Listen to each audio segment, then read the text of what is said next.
बिस्मिल्लाहिर्रहमानिर्रहीम। अब हम पढ़ेंगे फीटल कंडीशंस। फीटल कंडीशंस में सबसे पहले हम टॉपिक करेंगे अल्ट्रासाउंड स्क्रीनिंग। फर्स्ट ट्राइमेस्टर में अल्ट्रासाउंड हम कब करवाते हैं और क्यों करवाते हैं? देखिए, फर्स्ट ट्राइमेस्टर में सबसे पहली इंपॉर्टेंट चीज़ क्या है कि जो जेस्टेशनल सैक है वो 4 to 5 वीक्स में बनता है और उसमें जो योक सैक है वो 5 वीक्स पे बनता है। एम्ब्रियो की फॉर्मेशन जो होती है वो 5 to 6 वीक्स पे होती है और beating of fetal heart rate होता है 6 वीक्स पे। तो अक्सर इनमें से भी कोई ना कोई एमसीक्यू आ जाता है, ख़ास तौर पर beating of fetal heart rate, तो इसको आपने याद करना है। हमें फर्स्ट ट्राइमेस्टर स्कैन क्या बताता है? हमें बताता है वायबिलिटी। अगर हम किसी का स्कैन करें एट 6 वीक्स तो हमें क्या नज़र आना चाहिए? Beating of fetal heart. अब एक्यूरेट डेटिंग हम मेजर करते हैं। आपको पता है ना कि एलएमपी के ज़रिए से भी हम ईडीडी निकाल सकते हैं और अल्ट्रासाउंड के ज़रिए से भी हम एस्टिमेटेड डेट ऑफ डिलीवरी निकाल सकते हैं। लेकिन दोनों में जो बेस्ट है वो है डेटिंग स्कैन। इस स्कैन को हम बोलते हैं डेटिंग स्कैन, जो हम फर्स्ट ट्राइमेस्टर में करवाते हैं ताकि हम ईडीडी निकाल सकें और ये ज़्यादा एक्यूरेट वे है एज़ कम्पेयर टू एलएमपी। सो इस पे हमें ज़्यादा रिलाई करना चाहिए। इसके अलावा हम एनॉमलीज पिक कर सकते हैं। तो फर्स्ट ट्राइमेस्टर में आप 59% एनॉमलीज पिक कर सकते हैं। अगर कोई एक्सपर्ट है तो वो सिस्टिक हाइग्रोमा को भी पिक कर लेगा, एनेनकेफली को भी पिक कर लेगा, मल्टीपल प्रेगनेंसी को भी पिक कर लेगा। तो ये भी एमसीक्यू आ चुका है कि मल्टीपल प्रेगनेंसी का आपको फर्स्ट टाइम कब पता चलेगा? तो फर्स्ट टाइम आपको 9 वीक्स पे पता चल जाता है। तो 9 वीक्स किस में आता है? फर्स्ट ट्राइमेस्टर में। तो ये छोटी छोटी बातें जो हैं वो एमसीक्यूज में आती हैं जो हमें बहुत मुश्किल लग रही होती हैं। So these are easy things, practically भी आप इसको अप्लाई करें। सो डेटिंग स्कैन की इंपॉर्टेंस क्या है? और द फर्स्ट ट्राइमेस्टर स्कैन आपने वायबिलिटी चेक करनी है, एक्यूरेट डेटिंग कि डेट ऑफ डिलीवरी क्या होगी, एनॉमलीज आप चेक कर सकते हैं। अब डेटिंग स्कैन का बेस्ट टाइम क्या है? अब देखिए, किसी का यूपीटी पॉजिटिव आता है तो फ़ौरन से आ जाती है कि भी अल्ट्रासाउंड करें। अब 5 वीक पर आपने क्या अल्ट्रासाउंड करना है? और अगर हम कहें चलो हफ्ते बाद आए तो बड़ी मुश्किल से हफ्ते ही गुजारती हैं, दोबारा पेशेंट आ जाता है, तो हमारे पेशेंट्स में सब्र नहीं होता। तो बेस्ट टाइम ये होता है कि वो 11 वीक्स पर आए तो हम सारी चीज़ें चेक कर लें, वायबिलिटी भी, एक्यूरेट डेटिंग भी, अगर एक्सपर्ट है तो नॉर्मलीज भी चेक कर ले। तो इसीलिए बेस्ट टाइम होता है, तो बेस्ट टाइम होता है 11+3 से लेकर 13+6 वीक्स। और 11+3 वीक्स पर जो CRL है, क्राउन रम्प लेंथ, वो 45 mm होती है, जबकि 13+6 पर क्राउन रम्प लेंथ 84 mm होती है। सो क्राउन रम्प लेंथ क्या होती है कि जब आप जेस्टेशनल सैक देते हैं तो उसमें बेबी के क्राउन से लेकर उसके जो रम्प वाला एरिया है उसके दरमियान में आप डिस्टेंस को मेजर करते हैं। अब देखिए, डेटिंग स्कैन का बेस्ट टाइम क्या है? ये अक्सर एमसीक्यू आ जाता है। हमें पता है कि इन अ नटशेल ये 11 वीक्स से 13+6 वीक्स के दरमियान में होता है, या हम यूँ कह दें राउंड अबाउट 11 वीक्स से 14 वीक्स के दरमियान का पीरियड होता है। तो किसी भी एमसीक्यू में 11 to 14 वीक हो तो आपने उसको टिक लगाना है, बिकॉज बाज़ का ऑप्शंस में होता है 10 to 15 वीक्स, या बाज़ का ऑप्शंस में होता है 12 to 14 वीक्स। तो जो करीब तरीन होगा उसको आपने टिक लगाना है। बेस्ट तो यही है कि अगर यही वाला ऑप्शन आ जाए 11+3 to 13+6 तो आपने इसी को चूज़ करना है। लेकिन अगर वो राउंड अबाउट दें, अक्सर मैंने देखा है कि वो देते हैं 11 to 14, तो फिर आपने उसको टिक लगाना होता है। Now optimal time to measure curiosity is 9 to 10 weeks. तो ये भी एमसीक्यू आ चुका है। अब हम मल्टीपल प्रेगनेंसीज को कैसे डिटेक्ट करते हैं? हम अल्ट्रासाउंड के ज़रिए डिटेक्ट करेंगे। और ट्विंस दो तरह के होते हैं, मोनोक्रियोनिक ट्विंस एंड डाइक्रियोनिक ट्विंस। तो हमने ट्विंस को चेक करना है on ultrasound on the 9 to 10 weeks, और हमने ये चेक करना है कि वो मोनोक्रियोनिक है या डाइक्रियोनिक है। मोनोक्रियोनिक का कैसे पता चलेगा? कि उसमें आपको टी साइन मिलेगा। तो अक्सर यही एमसीक्यू होता है कि इन मोनोक्रियोनिक बेरीज, तो आपने बताना है टी साइन। टी साइन किस चीज़ का होता है? थिन इंटर ट्विन सेप्टम की वजह से होता है, बिकॉज इसमें 2 एम्नियॉन्स होते हैं, जबकि कोरियॉन्स तो इसके दरमियान में होंगी ही नहीं, बिकॉज ये मोनोक्रियोनिक है। तो इसीलिए इसमें आपको क्या मिलेगा? T sign. जबकि डाइक्रियोनिक में क्योंकि 2 कोरियॉन्स हैं तो आपको थिक इंटर ट्विन सेप्टम मिलेगा। उसमें थिन था, इसमें थिक था, थिक क्यों है? क्योंकि इसमें 2 लेयर्स ऑफ एमनियन है एंड 2 लेयर्स ऑफ कोरियन है। तो अक्सर एमसीक्यू में वो कॉम्पोजिशन पूछ लेते हैं कि in monochorionic twin there is thin intertwin septum, या लिखेंगे कि देयर इज 2 एमनियंस। तो आपको पता होना चाहिए कि there are 2 amnions, while in dichorionic there are 2 layers of chorion and 2 layers of amnion. और इसमें आपको क्या साइन मिलेगा? डाइक्रियोनिक में lambda sign, twin peak sign मिलेगा इन द लेटर प्रेगनेंसी। तो ये भी आता है एमसीक्यू की लेटर प्रेगनेंसी में कौन सा साइन मिलेगा? Twin peak sign. तो अगर हम बात करें मोनोक्रियोनिक ट्विन की, तो आपको इसमें क्या मिलेगा? टी साइन मिलेगा। और ये जो दरमियान में थिन सा सेप्टम है, ये क्या शो कर रहा है? Only the layer of the amnion. और अगर हम बात करें डाइक्रियोनिक ट्विन की, तो आपको लैम्ब्डा साइन मिलेगा। इसका मतलब है कि 2 लेयर्स ऑफ एमनियन है एंड 2 लेयर्स ऑफ कोरियन है। फर्स्ट ट्राइमेस्टर में मैंने आपको पहले बताया था कि आप 59% एनॉमलीज को डिटेक्ट कर सकते हैं। ये तमाम एनॉमलीज ऐसी हैं जिसको आप डिटेक्ट कर सकते हैं। अगर एमसीक्यू में आए कि हम कौन सी एनॉमली डिटेक्ट कर सकते हैं, तो आपको एटलीस्ट पता होना चाहिए, एक दफ़ा आप इसको रीड कर लें। अब इम्पोर्टेंट चीज़ क्या है कि डाउन सिंड्रोम की स्क्रीनिंग हम कैसे करते हैं? वो हम अल्ट्रासाउंड के ज़रिए भी कर सकते हैं और बायोकेमिकल स्क्रीनिंग भी कर सकते हैं। क्योंकि हम अल्ट्रासाउंड को पढ़ रहे हैं, तो अगर अल्ट्रासाउंड के ज़रिए हमें स्क्रीनिंग करनी पड़े, तो हम न्यूक्लियर ट्रांसल्यूएंसी चेक करते हैं एट 10 to 14 वीक्स। और ये सुपीरियर है, ज़्यादा बेस्ट है एज़ कम्पेयर टू अगर हम सीरम स्क्रीनिंग करें, यानी बायोकेमिकल स्क्रीनिंग करें एट सेकेंड ट्राइमेस्टर, यानी कि ये ज़्यादा सिग्निफिकेंट है। और अल्ट्रासाउंड पे हम क्या चेक कर सकते हैं कि हमें फीटल नेजल बोन जो है वो डिप्रेस मिलेगी, छोटी मिलती है in the fetus having the Down syndrome. और फर्स्ट ट्राइमेस्टर में हम क्या स्क्रीनिंग कराते हैं फॉर द डाउन सिंड्रोम? हम कंबाइंड टेस्ट करते हैं। ये भी एमसीक्यू आता है। For the Down syndrome screening in the first trimester we use the combined test.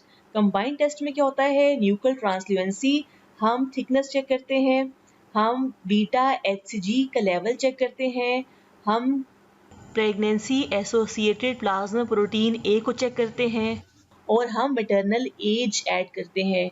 तो ये 4 फैक्टर्स अगर हम चेक करें तो इसे कहते हैं कंबाइंड स्क्रीनिंग।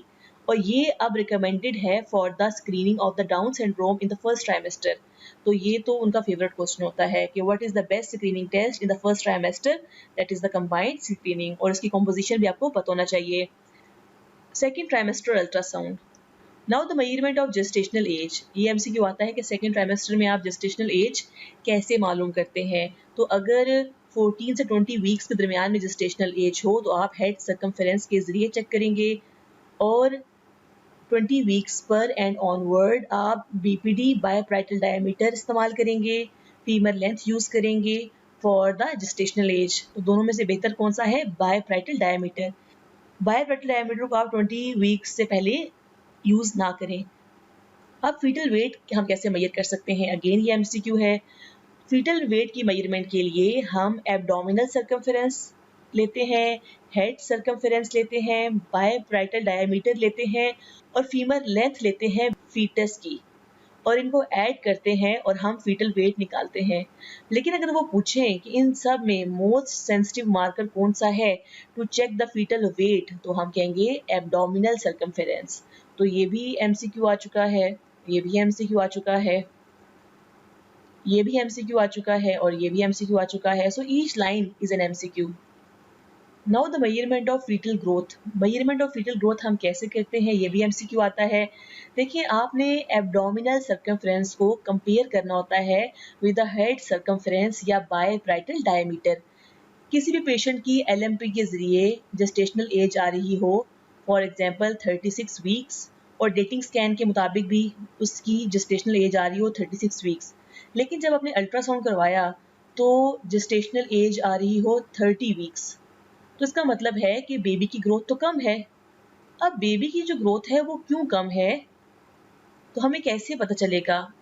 हम कंपेयर करेंगे एब्डोमिनल सर्कमफेरेंस को विद द हेड सर्कमफेरेंस या बायोप्राइटल डायमीटर। अगर हेड सर्कमफेरेंस बड़ा हो एब्डोमिनल सर्कमफेरेंस से, तो इसे हम बोलते हैं एसिमेट्रिकल फीटल ग्रोथ रिस्ट्रिक्शन या एसिमेट्रिकल आईयूजीआर। अगर head circumference and abdominal circumference दोनों बराबर हो, बच्चा सिमेट्रिकली छोटा हो, इसे हम बोलते हैं सिमेट्रिकल IUGR या सिमेट्रिकल फीटल ग्रोथ रिस्ट्रिक्शन। बाज़ औक़ात डेटिंग स्कैन के मुताबिक और LMP के मुताबिक जेस्टेशनल एज होनी चाहिए 32 वीक्स, लेकिन जब हम स्कैन करवाते हैं तो जेस्टेशनल एज आ रही होती है 36 वीक्स। तो ये बेबी बड़ा क्यों है? तो हमें कैसे पता चलेगा? हम कंपेयर करेंगे एब्डोमिनल सर्कमफ्रेंस को विद द हेड सर्कमफ्रेंस और बायोप्लेटल डायमीटर। अगर एब्डोमिनल सर्कमफ्रेंस बड़ा हो किससे? हेड सर्कमफ्रेंस से, तो इसे हम बोलते हैं मैक्रोसोमिया। सेकेंड ट्राइमेस्टर की और ख़ास बात क्या होती है कि आप इसमें फीटल इनॉमली स्कैन करवाते हैं, आप इसमें इनॉमलीज चेक करते हैं, तो वो उसका बेस्ट टाइम क्या होता है? 18 से 21 वीक्स। तो ये भी MCQ आ चुका है। अब देखिए मेजर स्ट्रक्चरल मेलफॉर्मेशंस। इनॉमली स्कैन का मकसद ये होता है कि हम मेजर स्ट्रक्चरल मेलफॉर्मेशंस को पिक करें और incidence of major structural abnormalities का इंसिडेंस 2 से 3% होता है। और कौन कौन से हम मेलफॉर्मेशंस पिक कर सकते हैं? बहुत सारी मेलफॉर्मेशंस हैं, मैंने सिर्फ वो ऐड की हैं जो एग्जाम में पूछी जाती हैं या जो प्रीवियस रिकॉल्स थे, ताकि जो है ये टॉपिक इजीली आपको समझ आ सके। सबसे पहले CNS मेलफॉर्मेशंस, उसमें सबसे इम्पोर्टेंट है न्यूरल ट्यूब डिफेक्ट। तो आपको न्यूरल ट्यूब डिफेक्ट के बारे में, डाउन सिंड्रोम के बारे में तो ज़रूर ही बताना चाहिए। एग्जाम के पॉइंट ऑफ व्यू से ये दोनों टॉपिक्स बहुत इंपॉर्टेंट हैं। तो न्यूरल ट्यूब डिफेक्ट में क्या आता है? एनेनकेफली एंड स्पाइना बाइफिडा। एनेनकेफली में ये MCQ पहले आ चुका है कि आप इसको कब डिटेक्ट करेंगे। मैंने पिछली स्लाइड में बताया था कि आप इसको 11 से 12 वीक्स यानी इन फर्स्ट ट्राइमेस्टर आप इसको डिटेक्ट कर सकते हैं। और स्पाइना बाइफिडा भी इम्पोर्टेंट है, इसमें आपको लेमन एंड बनाना साइन मिल सकता है। एनेनकेफली जो है वो उसकी आप डायग्नोसिस कैसे करेंगे? On ultrasound in 11 to 12 weeks पर। And what you will offer? Of course you will offer the termination of the pregnancy. So both these points are the important points. Spina bifida, अब इसमें क्या पूछते हैं? देखिए ये हमारे पास क्या है? बैकबोन है, वर्टिब्रा है, इनमें गैप नहीं है। लेकिन अगर सिर्फ और सिर्फ इनमें गैप हो तो इसे हम बोलते हैं spina bifida occulta. If there is only gap in the bones of spine, it is spina bifida, it is the most common। तो ये आगे गैप। लेकिन अगर इस गैप के साथ साथ गैप भी हो और हर्निएशन ऑफ मेनिंजीज भी हो। मेनिंजीज क्या होती है? Protective covering of the spinal cord, तो इसे हम बोलते हैं मेनिंजियोसील। लेकिन अगर गैप के साथ साथ मेनिंजीज भी हर्निएट कर जाए और स्पाइनल कॉर्ड भी हर्निएट कर जाए, इस गैप से बाहर आ जाए, इसे हम बोलते हैं मेनिंजियोमाइलोसील। मैं इतना क्यों जोर दे रही हूँ उस टॉपिक पर? बिकॉज उसमें से एक MCQ आया हुआ था कि मोस्ट कॉमन डिफेक्ट कौन सा होता है स्पाइना बाइफिडा में, तो that is spina bifida occulta. और एक सेकंड MCQ आया हुआ था कि there is a herniation of meninges and spinal cord, तो ये कौन सा डिफेक्ट होता है? Myelomeningocele. It's mean this topic is important, you should know about this. अगर एक बेबी को न्यूरल ट्यूब डिफेक्ट है तो उसमें क्या प्रॉब्लम्स होंगे? देखिए अगर एनेनकेफली है तो दवाई भी नहीं करेगा, लेकिन अगर स्पाइना बाइफिडा है तो डिफरेंट प्रॉब्लम्स उसको होंगे, सेंसरी, मोटर, तो ये तमाम प्रॉब्लम्स होंगे। और इनमें से सबसे कॉमन है वो है सेंसरी प्रॉब्लम, यानी कॉन्टिनेंस एंड वाइडिंग का, तो ये भी MCQ पूछा जा चुका है। इंसिडेंस क्या होता है न्यूरल ट्यूब डिफेक्ट का? 0.2% होता है।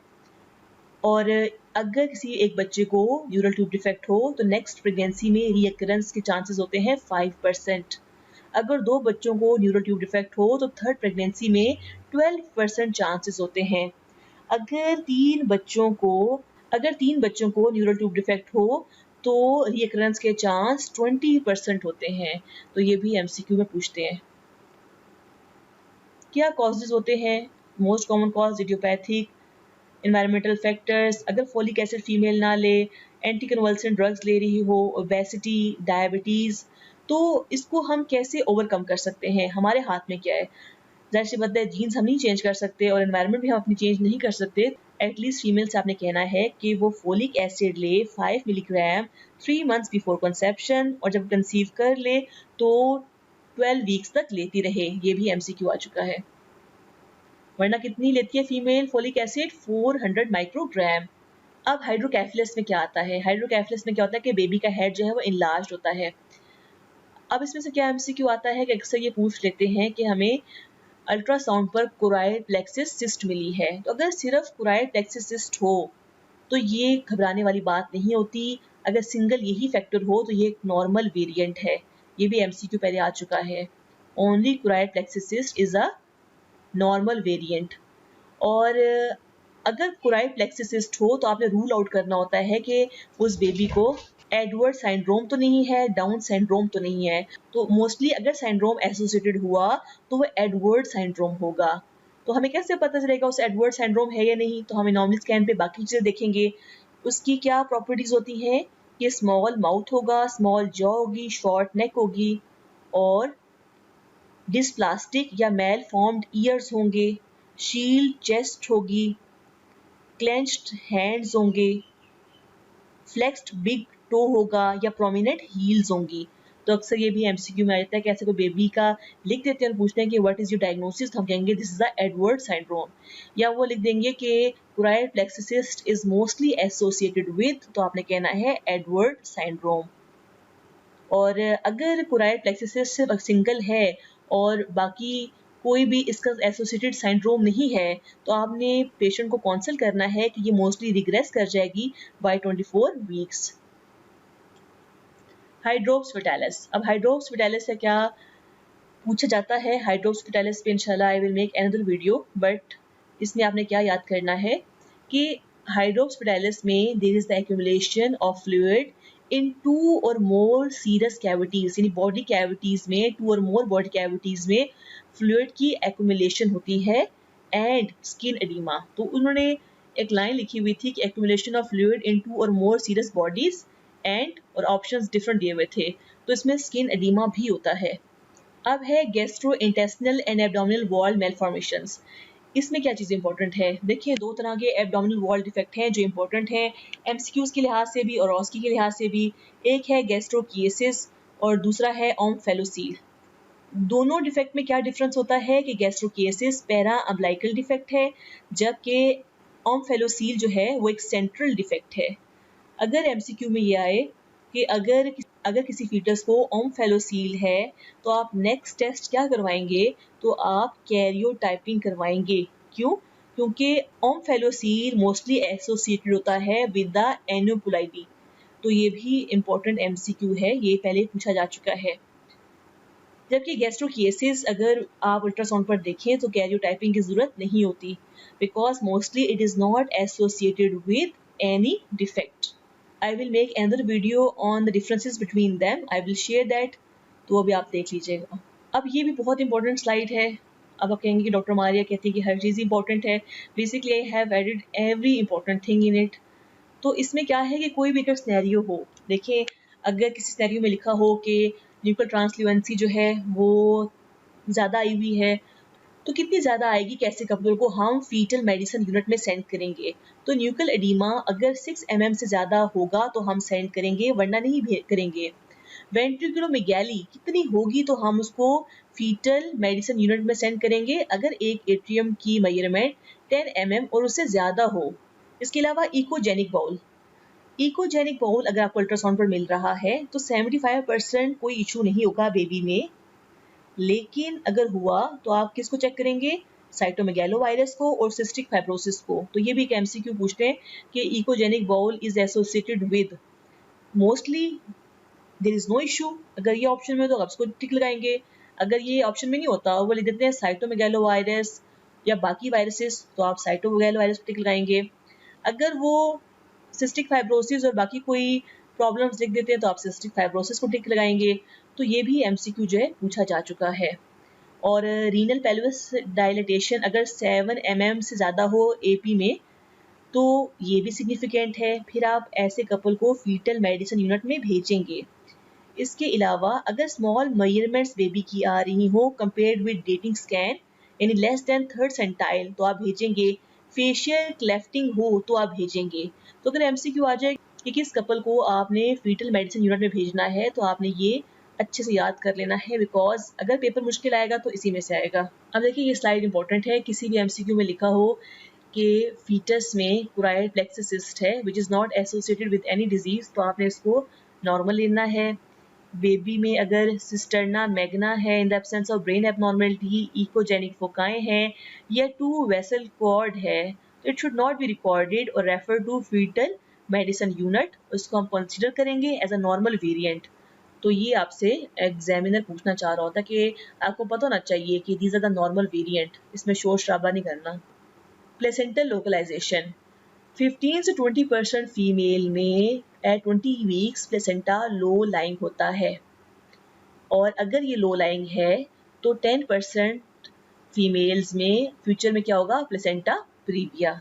इन अ नटशेल, अगर हम होल पॉपुलेशन की स्क्रीनिंग करवाएं बजाय सिलेक्टिव स्कैनिंग के, तो ये बेस्ट वे होता है फीटल एनॉमली को डिटेक्ट करने के लिए। ये नहीं कि जो हाई रिस्क है बस उसमें आप एनॉमली स्कैन करवाएं। और बेस्ट टाइम क्या होता है, 18 से 21 वीक्स का। और उसका फ़ायदा क्या होता है कि आप पेरिनेटल मोर्टेलिटी रेट्स को कम कर देते हैं, क्योंकि आप स्क्रीनिंग करते हैं। फॉर एग्जांपल NN-CAF है तो आप आइडेंटिफाई कर लेंगे और टर्मिनेट कर देंगे। तो इस तरह से जो बच्चे पैदा होंगे वो क्वालिटी वाले होंगे, डिफेक्टेड नहीं होंगे, और सर्वाइवल रेट क्या हो जाएगा, ज़्यादा। In next lecture we will study about the biochemical screening.